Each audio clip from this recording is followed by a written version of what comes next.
O governo Bolsonaro é um governo de profunda agressividade contra o povo brasileiro.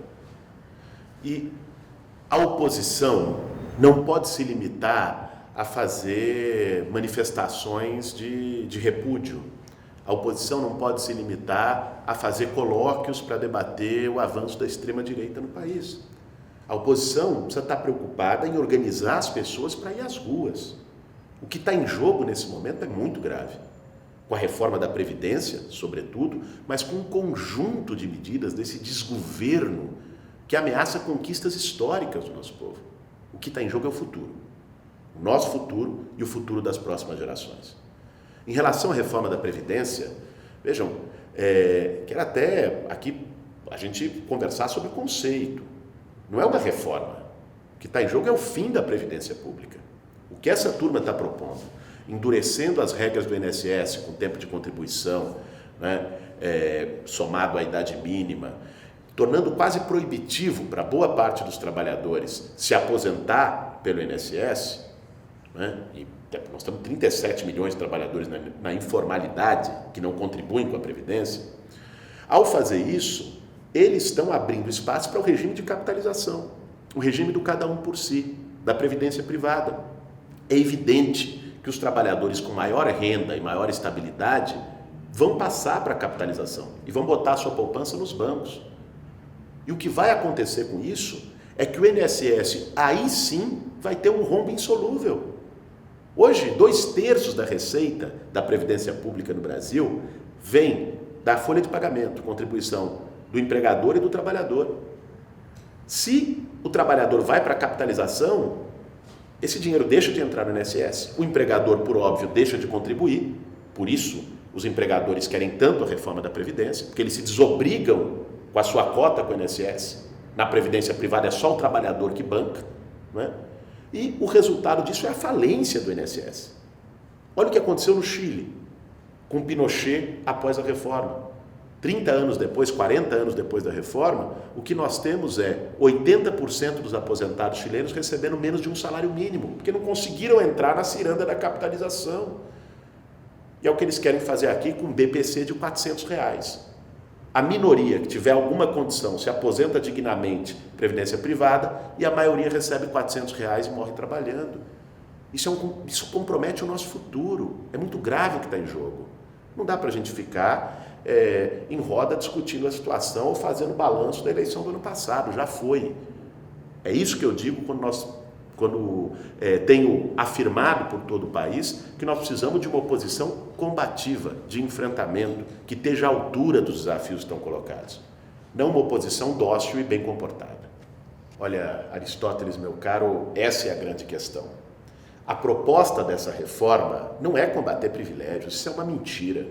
A proposta dessa reforma é destroçar a Previdência Pública, atacando direitos e transformando a aposentadoria, não é, num privilégio de quem pode pagar. Existe outro caminho, você apontou uma das possibilidades, que é cobrar a dívida das grandes empresas. A dívida das empresas com a Previdência Pública cresceu, não é, 3 vezes nos últimos 10 anos. Chegou a 476 bilhões de reais. É verdade que isso sozinho não resolve, porque a dívida é um estoque, ela não é permanente. Mas isso seria simbólico e pedagógico. Qual é a moral que um governo tem de pedir para o trabalhador arrochar a sua aposentadoria enquanto a Vale, o Bradesco, o Itaú estão devendo centenas de milhões para a Previdência? Nenhuma. Mas mais do que isso, nós poderíamos ir para outros caminhos. Por exemplo, desonerações em folha. Se somar desoneração e isenção fiscal, é 58 bilhões de reais por ano que o INSS deixa de arrecadar com Bolsa Empresário.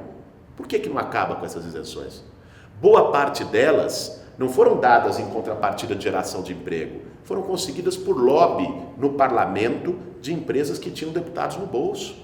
Não é? Por que não revoga a reforma trabalhista? A reforma trabalhista ampliou brutalmente a informalidade no país.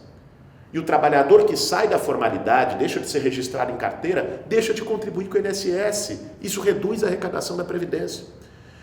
Estudo do CESIT da Unicamp estima que pode chegar a 30 bilhões ao ano a redução de arrecadação da Previdência Pública por conta da reforma trabalhista? Por que não se rediscute a forma de financiamento do Estado brasileiro? Porque a discussão não é em relação à Previdência, se a conta fecha ou não fecha simplesmente. Porque Previdência é uma política social, ela não tem que se autossustentar apenas, né? Agora nós temos que discutir o financiamento da Previdência e das políticas públicas no país. Isso se dá com uma reforma tributária progressiva. Os bancos têm lucros recordes a cada trimestre, vamos taxar o lucro dos bancos. E olha que isso não é só coisa de esquerda, não.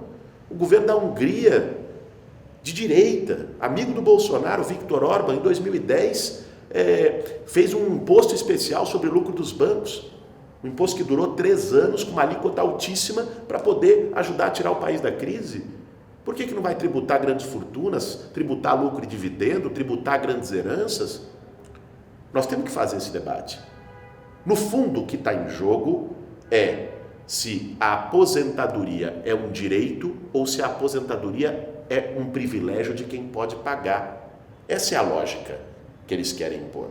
E nós estamos aqui afirmando, e temos feito isso em todo o país, tem outra saída, tem outro jeito. Olha, primeiro eu acho importante que o parlamento tenha autonomia, né? A Câmara dos Deputados não pode ser puxadinho do Palácio do Planalto, que é o que o Bolsonaro e o Sérgio Moro querem. É importante que a tramitação seja democrática, que ouça todas as posições em contrário, que ouça a sociedade. Inclusive a sugestão que nós queremos fazer, o debate que nós temos feito é por que não se chama um plebiscito sobre a reforma da Previdência? Por que não se chama o povo para decidir sobre essas grandes questões? O Bolsonaro fica dizendo discursivamente que eu não vou fazer toma lá da cá, velha política. Espera lá, essa máscara já caiu. Já caiu com o laranjal do PSL e caiu agora novamente com R$1 bilhão destinado para emendas parlamentares para tentar aprovar a reforma da Previdência, né? Então, é importante que isso seja colocado. O que não pode é ter uma aprovação expressa, uma tramitação expressa. A sociedade precisa ser ouvida, de preferência com um plebiscito. É uma questão fundamental que tem a ver com o futuro. Agora, em relação ao pacote do Sérgio Moro, você mencionou aqui que gerou essa briga com o Rodrigo, mas esse pacote é um desastre, né? Esse pacote, olha, o Sérgio Moro, primeiro, não apresenta absolutamente nada de novo. Não tem nesse pacote nenhuma grande proposta para mudar estruturalmente a segurança pública no Brasil. Um grande investimento em inteligência e investigação, uma mudança no perfil das polícias para reduzir a letalidade, né? Uma outra forma de se lidar para poder enfrentar, por exemplo, o tráfico de armas e munições e reduzir a violência na sociedade. Pelo contrário, né? O ponto mais extravagante, absurdo do pacote do Moro é quase um salvo-conduto para policial que mata em serviço. Então, vejam, não garante segurança para ninguém. Esse pacote, francamente, eu espero que não tenha nenhum futuro na aprovação legislativa no país. Olha, o Bolsonaro representa essa combinação perversa de ultraliberalismo na economia, que está ali na figura do Paulo Guedes, com um autoritarismo na política. E um autoritarismo que é violência, que é militarização, que é ataque aos setores mais vulneráveis na sociedade. Essa é a expressão do Bolsonaro, né? E veja, isso já se manifestou em 80 dias de governo de diferentes formas. Se manifestou na liberação da posse de armas, que é levar a lógica do cada um por si para a segurança pública, não é? Então não tem nenhum grande projeto de segurança pública. É dar arma para as pessoas. É privatizar a política de segurança pública da pior maneira possível, não é? Você tem, junto com isso, o pacote desastroso do Sérgio Moro e desastrado. Você tem o ataque aos povos indígenas, não é? A tentativa de fazer tramitar uma lei antiterrorismo contra o MTST e o MST. Não é? Então, isso do ponto de vista do endurecimento, das posturas antidemocráticas, de ataque às liberdades, sem falar nas práticas cotidianas, né, que ele tem, e a sua família, os seus ministros. E de outro lado, você tem uma agenda devastadora, né, a agenda que tem como carro-chefe a reforma da Previdência, pretende destruir as universidades públicas, essa é a meta do ministro da Educação, já disse isso, para ele a universidade pública é para a elite intelectual, né? Um retrocesso sem tamanho, e o Paulo Guedes deu uma entrevista recente falando do tal do novo Pacto Federativo. O que é o novo Pacto Federativo? É pegar o que restou da Constituição de 88, rasgar em picadinho e jogar na lata do lixo. Que é desatrelar o investimento obrigatório em saúde, educação e previdência pública. É acabar com os serviços públicos no Brasil, né? Então, de um lado, violência, criminalização, de outro lado, devastação de direitos. Não é a primeira vez que projetos como esse andam juntos. Na verdade, eles têm sintonia. Porque para aprovar um projeto tão devastador como esse, não se aprova com diálogo com a sociedade. Não se tem maioria na sociedade. Tanto é que em 2 meses a turma perdeu 15 pontos de aprovação. Bolsonaro já é o presidente mais rejeitado, né? Isso foi a pesquisa do Ibope recente, de todos neste período de governo, em início de governo, né? As pessoas começaram a perceber qual é o projeto que está em jogo. Então, para tentar se manter, né, eles podem tentar um endurecimento maior contra quem luta, contra quem resiste, uma tática da intimidação. Agora, digo a você, Carol, não funciona. Não funciona. A intimidação não se sustenta. Vou lhe dar um exemplo. Eu iniciei um ciclo agora, um circuito, um giro pelo Brasil.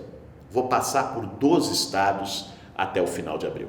Essa semana estive no Sul, em Santa Catarina, Florianópolis, no Paraná e no Rio Grande do Sul, em Porto Alegre.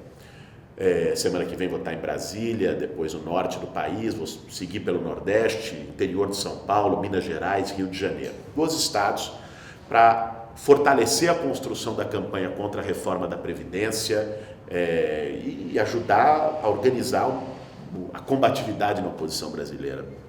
E olha, em Santa Catarina ocorreu um episódio emblemático. Santa Catarina é o estado em que o Bolsonaro teve maior, se eu não me engano, foi a maior incidência de votos no Brasil, ou a segunda maior. Teve mais de 70% dos votos no segundo turno. E quando se anunciou que eu iria para a Universidade Federal de Santa Catarina fazer um debate, um encontro com os estudantes, teve uma reação arredia, raivosa da direita, dizendo: o Boulos não vai vir para cá. Fizeram um evento, ameaçaram jogar pedra, jogar ovo, impedir a entrada, usar da violência. Foram na linha da intimidação. Sabe qual foi o resultado? Nós fizemos na terça-feira em Florianópolis o maior evento dos últimos anos na Universidade Federal de Santa Catarina. Encheu todos os espaços, ficaram 2.000 jovens para fora. E apareceram 20 deles que não durou 15 minutos ali na frente. Então veja, essa tática da intimidação pode ser um tiro no pé. As pessoas estão começando a se dar conta, a acordar e a perceber. O papel que nós temos, o papel que a oposição tem, que as lideranças de oposição têm, que os movimentos sociais têm nesse momento, é incentivar esse processo de despertar, gerar uma chama de esperança e incentivar um processo de mobilização. Eu acredito e tenho muita confiança de que isso vai se fortalecer nos próximos meses. Deixa eu te dizer uma coisa, Carol. O maior erro que a gente poderia cometer seria achar que a maioria dos eleitores do Bolsonaro são fascistas e de extrema direita. Não tem 57 milhões de pessoas de extrema direita no Brasil, felizmente. É uma minoria, barulhenta, mas é uma minoria. A maioria dos eleitores do Bolsonaro votaram nele por desesperança, por desilusão, por descrença no sistema político. E porque de alguma maneira acreditaram no discurso dele de Salvador que vem de fora, que vai mudar tudo isso que está aí, né? Nesse discurso, o capitão vai botar ordem na casa. E as pessoas foram seduzidas por isso. Mas não votaram nele por serem ideologicamente de extrema direita. Isso se percebe quando você vai dialogar com o povo. Eu tenho feito assembleias populares contra a reforma da Previdência nas periferias. Aparece gente que votou em todo mundo, né? Inclusive no Bolsonaro, nessas assembleias. Quando você começa a debater a questão dos direitos, não importa em quem a pessoa votou, ela compreende, a ficha cai e vem junto, né? Então, o que eu acho que faltou nas últimas 2 décadas para a esquerda brasileira? Faltou investimento de trabalho de base. A esquerda se acomodou, pelo menos uma parte importante da esquerda. Achou que a disputa institucional de espaços do Estado bastava e perdeu a disputa de mentes e corações. Deixou de pisar no barro e se acostumou a pisar no carpete. Isso faz mal. Isso faz mal. Se desatrelou, rompeu um pacto com o povo mais pobre desse país. Deixou de ouvir as pessoas, perdeu a humildade de estar lá no dia a dia, de atender as demandas, de acolher, de construir vínculos e relações de solidariedade. E o resultado é que quando a conjuntura se acirrou e a esquerda foi chamar o povo, aquele povo não estava mais lá com a mesma consciência e da mesma forma. É natural, é claro. Onde estavam? Onde estávamos várias das organizações de esquerda no último período? Essa autocrítica, esse debate precisa ser feito. Eu milito no movimento popular, na atuação de periferias, há quase 20 anos. E percebo isso, tem vários outros militantes de organizações, seria uma injustiça generalizar, que nunca deixaram de estar ali. Agora, esse é um momento, reconhecendo as derrotas que aconteceram, de retomar esse trabalho. O MTST tem feito brigadas de trabalho de base. O Povo Sem Medo, como você mencionou, lançou a iniciativa dos Bairros Sem Medo, que está com banquinhas sobre reforma da Previdência em vários pontos da periferia do país. A atuação dos Bairros Sem Medo, parte delas tem organizado cozinha coletiva em bairros e a partir disso gerado um debate. Tem feito luta pelo ônibus, pela creche, pelo posto de saúde, pelas demandas das pessoas e feito trabalho com cartilha, encontro de formação, curso pré-vestibular, discussão e roda de conversa nos bairros, não só nos bairros periféricos, mas sobretudo. Então, isso precisa ser retomado. Esse espírito precisa ser reconstruído. E isso vai nos ajudar, no longo prazo, a recuperar uma capacidade profunda e forte de mobilização, e uma capacidade de, a partir de baixo, das raízes da sociedade brasileira, apresentar uma nova alternativa. Eles não duram para sempre. É verdade que nós estamos num momento difícil. É verdade que nós estamos passando por um inverno. É verdade que nós estamos tendo que suportar e tolerar coisas inimagináveis. A vergonha alheia que é o Bolsonaro, a quantidade de ataques, de humilhação para o nosso povo. Hoje eu estava vendo um vídeo dele dizendo que viu uma pesquisa que os bebês do Bolsa Família de 0 a 3 anos, que os pais recebem Bolsa Família, teriam menor capacidade intelectual. Isso é um escândalo. Por que menor capacidade intelectual? Quem tem é ele. Quem tem menor capacidade intelectual para governar o Brasil. Então, você tem que tolerar isso, é duro. Mas é preciso compreender que isso vai passar. E nós temos que ir plantando sementes para construir uma nova alternativa, que gere esperança e que apresente um projeto de futuro para o povo brasileiro. Olha, Olívia, essa tua preocupação tem sido a nossa preocupação já há muitos anos, porque é um sintoma do quanto a sociedade está doente, que movimentos e pessoas que lutam por um direito básico, mínimo, um teto para poder ter dignidade, que essas pessoas sejam tratadas como vagabundas, como baderneiras, como terroristas. Mas é isso que acontece na sociedade. Eu vi isso durante a campanha eleitoral. Eu participei da campanha presidencial ano passado e ouvia isso de candidatos a presidente da República nos debates, que não tinham condição de respeitar uma mãe de família que no final do mês tem que escolher entre pagar aluguel e comprar o leite do filho. E que por isso vai por uma ocupação. Não porque quer. Ninguém vai por uma ocupação porque quer. Até porque se alguém já visitou uma ocupação, sabe que a situação não é boa, não é confortável. É chão de terra batida, é barraco de lona, é carregar o balde d'água. As pessoas vão por falta de alternativa. Pessoas que, em sua maioria, trabalham e trabalharam a vida toda. Só que esse trabalho não foi suficiente para conseguirem ter um teto. No domingo passado, eu tive um enorme orgulho, prazer de entregar as chaves para 910 famílias do condomínio Novo Pinheirinho e Santo Dias, 2 condomínios em Santo André conquistados pelo MTST. pela luta do movimento, a partir do programa Minha Casa Minha Vida Entidades. E uma das pessoas que recebeu a chave, o seu Guzmão, disse: eu tenho 70 anos de idade e essa é a primeira casa que eu vou ter. Seu Guzmão, trabalhador, via na mão dele.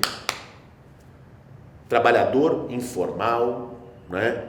Trabalhou em tudo quanto é coisa, construção civil, e nunca pôde ter uma casa. Aos 70 anos, por meio da luta, da ocupação, da mobilização do movimento, ele conseguiu a dele. Porque é isso que pressiona a política pública. Alguém vai ter a falta de vergonha na cara dizer que o seu Guzmão é terrorista? Que ele é bandido, que ele é baderneiro? Então veja, o debate que precisa ser feito é um debate de humanização do movimento. O MTST lançou agora, recentemente, uma campanha chamada Menos Ódio, Mais Moradia. O objetivo dessa campanha é mostrar quem são os sem-teto. É mostrar quais são os propósitos do movimento. É mostrar quais são as experiências de construção do movimento. O exemplo desses 2 condomínios não são os únicos. O movimento, a partir da sua luta, já assegurou casa para muita gente que precisava, né? E que não poderia ter de outro modo, porque não tem dinheiro para ir no imobiliário, não consegue um financiamento no banco e a política pública quase sempre não atende. Então, esse é o papel do MTST. E num país de um abismo social tremendo, num dos países mais desiguais do mundo, onde tem mais casa sem gente, casa vazia, abandonada, do que gente sem casa. Então, não reconhecer a legitimidade de um movimento como esse, assim como do movimento Sem Terra, que vem de uma dívida histórica de um país que não fez a reforma agrária, não reconhecer a legitimidade e atacar é produto de um preconceito difundido historicamente e que nós temos que ajudar a desconstruir. Olha, primeiro, isso não nasceu ontem na sociedade brasileira. É verdade que se o Bolsonaro passar, isso fica, mas antes do Bolsonaro isso já existia. Bolsonaro foi alguém que potencializou o que a nossa sociedade tinha de pior e mais doentio. Potencializou o lado mais perverso das pessoas. Dialogou com as fantasias mais perversas das pessoas. Porque as pessoas encontraram nele um espelho do seu pior lado. Quando teve o AI-5, tem aquela velha história de que o Pedro Aleixo, né, que era o vice-presidente civil da ditadura do Costa e Silva, se recusou a assinar o AI-5. E ele disse, quando perguntado se não confiava naquele gabinete do qual ele fazia parte, ele disse: meu problema não é com vocês, meu problema é com o guarda da esquina. O que se passa com o Bolsonaro é muito isso. O Bolsonaro, ele solta pitbulls. O Bolsonaro, ele estimula que as pessoas expressem o que tem de pior, sem freio, de mais violento, de mais perverso, de mais covarde, de menos solidário, né? Por isso que a nossa disputa não é apenas uma disputa política. Nossa disputa tem que ir para o âmbito dos valores, e a esquerda errou muito aí também.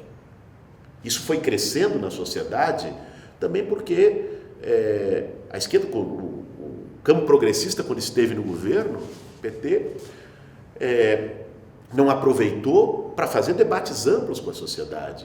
Tem coisas que não se compram no supermercado, tem coisas que não basta dar mais crédito, tem coisa que não basta dar aumento salarial. Valores, solidariedade, generosidade, né? Valores socialistas, isso precisam ser estimulados e debatidos na sociedade brasileira. Isso precisam ser construídos. Teve-se uma oportunidade para fazer isso, para se estimular isso, quando se estava no governo. E essa oportunidade foi perdida.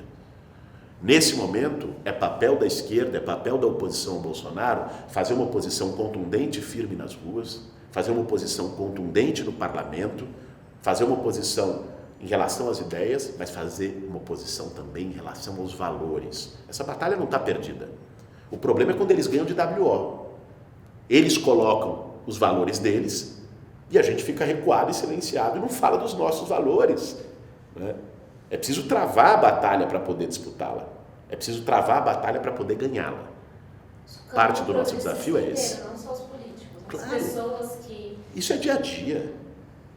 É todo mundo. Nós temos que não deixar que se naturalize os valores da violência. Isso tem a ver com as nossas relações cotidianas, isso tem a ver com como a gente se conduz, isso tem a ver com os momentos que a gente silencia, às vezes com medo. Quando vê esses valores se impondo, esse é um desafio de todos nós. Legal. Tem mais alguma questão que você queira? Tá bem. Valeu, Carol. Grande